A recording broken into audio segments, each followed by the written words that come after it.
बिस्मिल्लाहिर्रहमानिर्रहीम। अस्सलाम वालेकुम डियर स्टूडेंट्स। आज हम क्लास 9th का फिज़िक्स का चैप्टर नंबर 1 का लेक्चर नंबर 1 पढ़ने जा रहे हैं। तो फिजिकल क्वांटिटीज़ एंड मेजरमेंट का लेक्चर नंबर 1 है क्लास 9th फिज़िक्स का। आज हम क्या पढ़ेंगे? फिज़िक्स का इंट्रोडक्शन पढ़ेंगे और साथ में ब्रांचेज ऑफ फिज़िक्स पढ़ेंगे। तो इसको डिटेल से पढ़ेंगे। तो ये चैप्टर नंबर 1 है क्लास 9th का। तो लेक्चर को स्टार्ट करते हैं ना। Physical quantities and measurement. कभी अब जब फिजिक्स का इंट्रोडक्शन हम पढ़ेंगे ना, कभी आपने सोचा है ना कि ये इस दुनिया में ना हर चीज़ को जब आप देखते हो ना, हर चीज़ मोशन करती है ना, हर चीज़ मोशन में है या नहीं? जब भी आपके ज़हन में लफ्ज़ मोशन आ जाए तो इसका मतलब क्या है? वहाँ पर फिजिक्स मौजूद है। अगर आपने याद रखना है कि फिजिक्स है क्या, तो फिजिक्स का मतलब क्या है? Study of motion.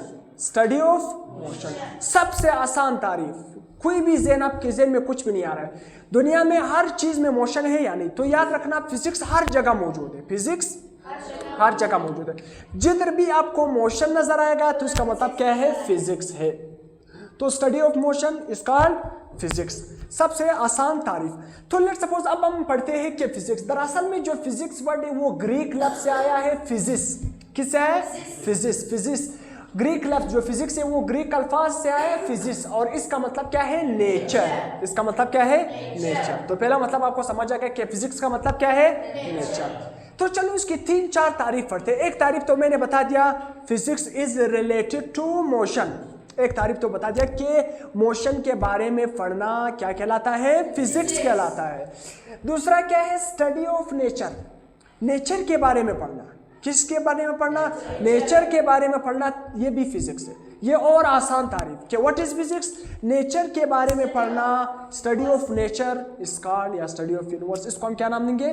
फिजिक्स का नाम। अब याद रखना, स्टडी ऑफ नेचुरल फिनोमेना, तीसरा डेफिनेशन पढ़ाते हैं। Study of natural phenomena is called physics. इसको भी हम क्या नाम देते हैं? फिजिक्स का नाम देते हैं। थोड़ा सा मैं आपको समझाता हूँ कि नेचुरल फिनोमेना का मतलब क्या है। तो फिजिक्स की कितनी तारीफ हो गई? Study of motion is called physics, study of nature is called physics, study of natural phenomena is called physics. तो नेचुरल फिनोमेना से मतलब क्या है? नेचुरल फिनोमेना से मतलब है जिस तरह ग्रेविटी, क्या है?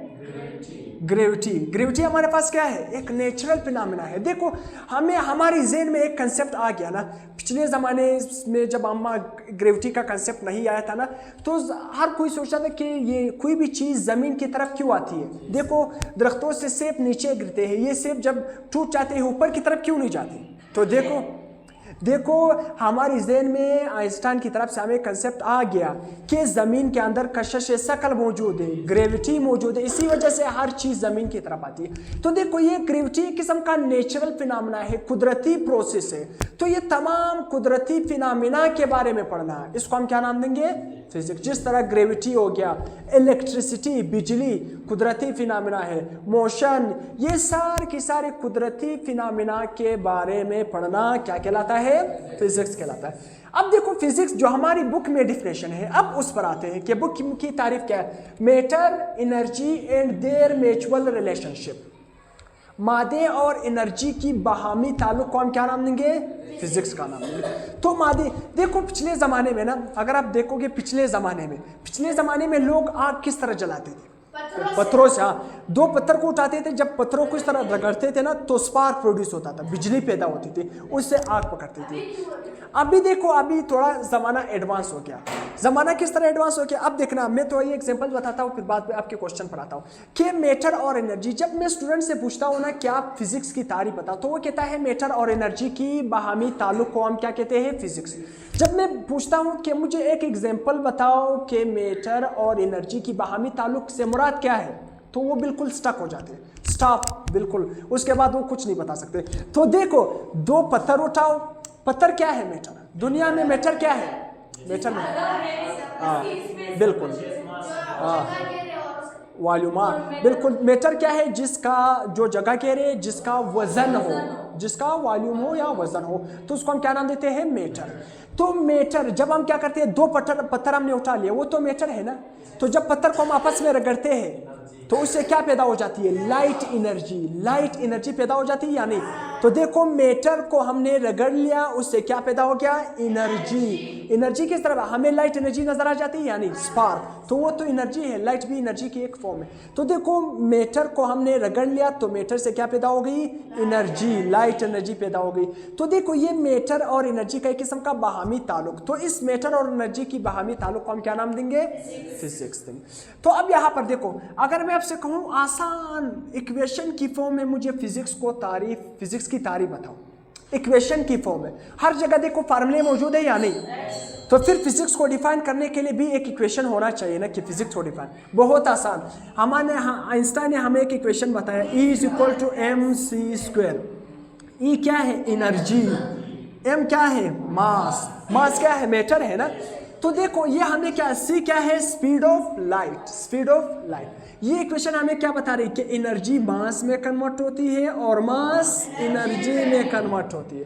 तो ये तो हमारे पास बना फिजिक्स की तारीफ, क्योंकि फिजिक्स की तारीफ में हमने पढ़ा मैटर और एनर्जी की बाहमी ताल्लुक। तो देखो एनर्जी किस में कन्वर्ट हो रही है, मास, मास किस में कन्वर्ट हो रहा है, एनर्जी में। तो ये मास और एनर्जी का जो कन्वर्जन है, जो बाहमी ताल्लुक है, इसको हम क्या नाम देंगे, फिजिक्स। तो और आसान तारीफ आ गई, ज़हन में कुछ भी नहीं आ रही है, E is equal to mc² is called physics, E is equal to mc² is called physics. तो इतनी ज्यादा तारीफ, एक न एक तारीफ आपकी ज़हन में तो बैठ जाएगी ना, ये वाला जरूर होना चाहिए, या स्टडी ऑफ मोशन, या study of nature, study of natural phenomena, nature energy की बाहमी ताल्लुक, जो भी ज़हन में बैठ गया उसको बिठाना चाहिए। अगर कोई भी नहीं बैठ गया तो फिर मसला है, फिर तो आपने थोड़ा मेहनत करना है, हिम्मत थोड़ा मेहनत करना है।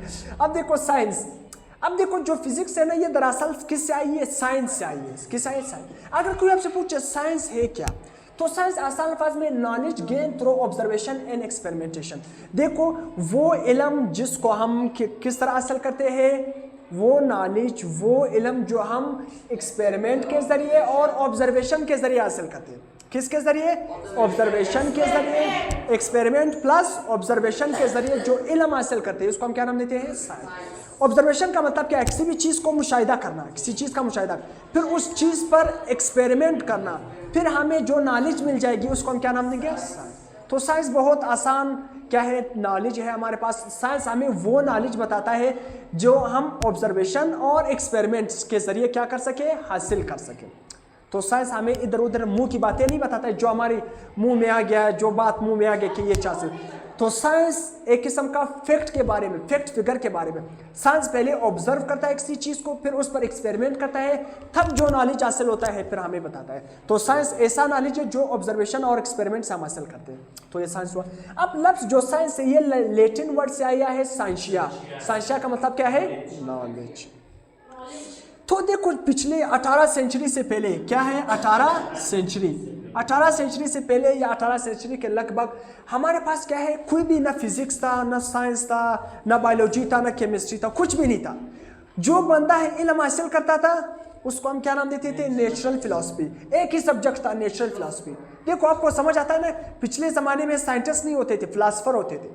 अगर कोई आपसे पूछे फिलासफर क्या है, तो याद रखना वो भी क्या है, उसी ज़माने के साइंटिस्ट है। क्योंकि पिछले ज़माने में जिस चीज़ के बारे में आप इल्म हासिल करते थे, केमिस्ट्री, बायोलॉजी, फिजिक्स, साइंस, उसको क्या नाम देते थे, फिलासफर। जो बंदा ये इल्म हासिल करता था उसको फिलासफर का नाम देते थे। और एक सब्जेक्ट होता था पिछले ज़माने में, नेचुरल फिलॉसफी। तो तमाम नॉलेज को हम किस में इंक्लूड करते थे, नेचुरल फिलॉसफी। मगर आहिस्ता आहिस्ता नॉलेज बढ़ता गया। फिर इस नेचुरल फिलॉसफी को हमने दो ब्रांचेस में डिवाइड किया, फिजिकल साइंस और बायोलॉजिकल साइंस। फिजिकल साइंस ऐसा साइंस है जिसमें हम नॉन लिविंग, बेजान चीज़ों के बारे में पढ़ते हैं। जिस तरह दुनिया बेजान है या नहीं, बेजान है। बेजान वो चीज़ है जिसमें सांस मौजूद नहीं है। मार्कर बेजान है, हम जानदार हैं, हम में सांस मौजूद है। तो बायोलॉजिकल साइंस क्या है, लिविंग थिंग के बारे में, लिविंग थिंग के बारे में पढ़ना। फिर ये फिजिकल साइंस को मजीद हमने 5 ब्रांचेस में तकसीम किया। मजीद कितने ब्रांचेस में तकसीम किया, 5। Physics, chemistry, geology, astrology and metrology. Technology. तो ये तमाम तर देखो ये 5 ब्रांचेस में हमने तकसीम किया। फिजिक्स देखो हमने पढ़ा, केमिस्ट्री जिसमें हम रिएक्शन के बारे में पढ़ते हैं, तो ये जियोलॉजी, अर्थ, एस्ट्रोलॉजी हमारे पास क्या है, अर्थ स्टार वगैरह के बारे में पढ़ना। तो ये ब्रांचेस हमारे लिए इंपॉर्टेंट नहीं है, बाकी ब्रांचेस हमारे लिए इंपॉर्टेंट नहीं है। हमने फिजिकल साइंस को 5 ग्रुप में तकसीम किया, physics, chemistry, geology, astrology, metrology. इन 5 ब्रांचेस में हम किस चीज़ के बारे में पढ़ेंगे, फिजिक्स। हमारा काम किससे है, फिजिक्स से है। तो अब फिजिक्स हमने तो पढ़ लिया कि फिजिक्स किस तरह है, फिजिक्स की तारीफी, फिजिक्स की इंट्रोडक्शन, सब कुछ हमने पढ़ लिया। अब आते हैं फिजिक्स की जो यूजेस है।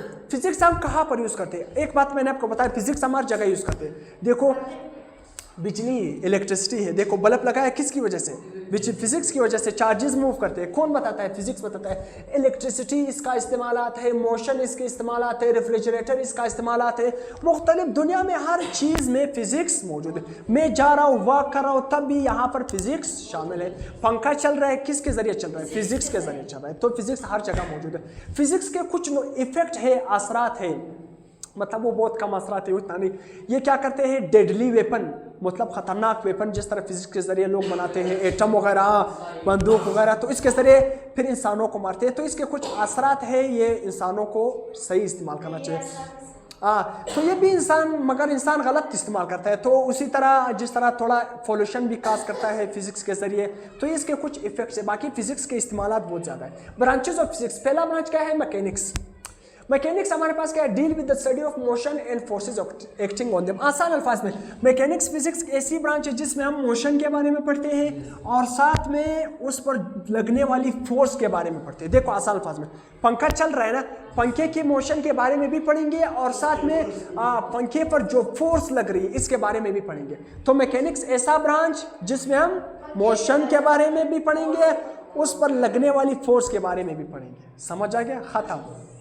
Example, moving car, falling ball. एक गाड़ी चल रही है, उस पर कौन सा फोर्स लग रहा है और वो गाड़ी के मोशन को स्टडी करना, गाड़ी की मोशन को स्टडी करना और उस पर लगने वाली फोर्स को, बस। फॉलिंग बॉल, एक बॉल नीचे गिर रहा है, उसकी मोशन को स्टडी करना, उस पर लगने वाली फोर्स को स्टडी करना। तो ये क्या है, मैकेनिक्स। अब थर्मोडायनेमिक्स, सेकंड। थर्मो का मतलब क्या है, बताओ, हीट। हीट। डायनेमिक्स अभी मैंने बता दिया, मोशन। मोशन। तो आसान अल्फाज में हीट मोशन। अब लफ्ज़ क्या बना है, heat motion. Heat motion, thermodynamics ऐसा ब्रांच है जिसमें हम क्या पढ़ते हैं, हीट के बारे में पढ़ते हैं। हीट के बारे में पढ़ते हैं कि हीट को हम ट्रांसफ़र किस तरह करते हैं, हीट को एक जगह से दूसरी जगह ट्रांसफ़र किस तरह करते हैं, कन्वेक्शन के ज़रिए, कंडक्शन के ज़रिए, रेडिएशन के ज़रिए। तो थर्मोडायनेमिक्स क्या है, ऐसा ब्रांच है जिसमें हम हीट, टेम्परेचर, एनर्जी के ट्रांसफ़र के बारे में पढ़ते हैं कि हम एक जगह से दूसरी जगह हीट को किस तरह ट्रांसफ़र करते हैं। देखो गैस चूल्हे के ऊपर जब हम एक मेटल का क्या है चीज़ रखते हैं ना, तो वो कुछ टाइम बाद गर्म हो जाता है या नहीं, तो वो क्या है, हीट ट्रांसफ़र हो जाती है। तो ये हम किस ब्रांच में पढ़ेंगे कि हीट का ट्रांसफ़र, थर्मोडायनेमिक्स में। तीसरा ब्रांच साउंड। साउंड हमारे पास क्या है, फिजिक्स की ऐसी ब्रांच जिसमें हम आवाज़ के बारे में पढ़ते हैं, लहरों के बारे में पढ़ते हैं। मेरी आवाज़ आग तक किस फॉर्म में आ रहा है, आवाज़ की, वेव्स की फॉर्म में। तो साउंड क्या है, साउंड हमारे पास study of waves and how sound travel, कि ये जो साउंड है ये किस तरह ट्रेवल करती है, तो वेव्स की फॉर्म में ट्रेवल करती है। उसी तरह साउंड की वेव्स के बारे में स्टडी करना। तो ये फिजिक्स हमारे पास साउंड का ब्रांच, फिजिक्स का एक और ब्रांच है। ऑप्टिक्स क्या है, लाइट्स एंड ऑप्टिक्स, लाइट के बारे में पढ़ता, deal with the light and it's behaviour, light की बिहेवियर के बारे में पढ़ना, उसकी प्रॉपर्टी के बारे में पढ़ना। तो जिस तरह लॉ ऑफ रिफ्लेक्शन हम पढ़ते हैं, लॉ ऑफ रिफ्रैक्शन पढ़ते हैं, तो डिफ्रैक्शन या आगे पढ़ेंगे। मिरर्स, जिस तरह मिरर्स वगैरह हो गए, मिरर्स पर लाइट, उसी तरह लेंस हो गया, रेनबो बनते हैं लाइट की वजह से, रेनबो वगैरह बनती है 7 कलर वाला। अब देखो पांचवा टाइप क्या है, इलेक्ट्रिसिटी एंड मैग्नेटिज्म। इलेक्ट्रिसिटी तो क्या है, इलेक्ट्रॉन के बारे में पढ़ना।